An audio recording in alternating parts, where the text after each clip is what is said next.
Niyetim emas kara ah idi niye Velikin katta omad katta şam şöhret vicdanım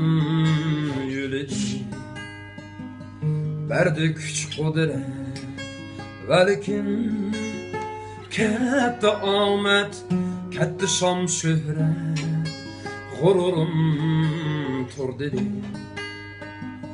berdi küç kudret tükmedim keldi bugün gözgelikli kıyaş çidedim çideymen yet küçe berdaş 30 yaş birinin yeşiğa tendaş kirmedim 30'ga mentıki yap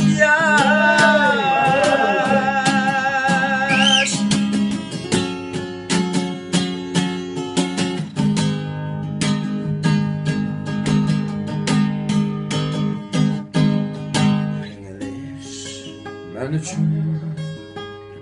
yok oluş emas kalbimni ko'rsatgan quyosh o quyosh yemedim kiymedim haromni dadamdek yashashni o'rgandim hala yemedim kiymedim Jigittek yaşasın Ügendim hala Çaşlarım akardı Kürmey halalet Ütkeni şunaylı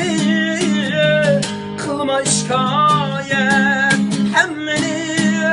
kaydedin Başlayman bir rap Min şükri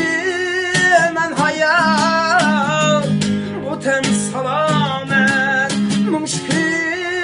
men hayat Oten salamet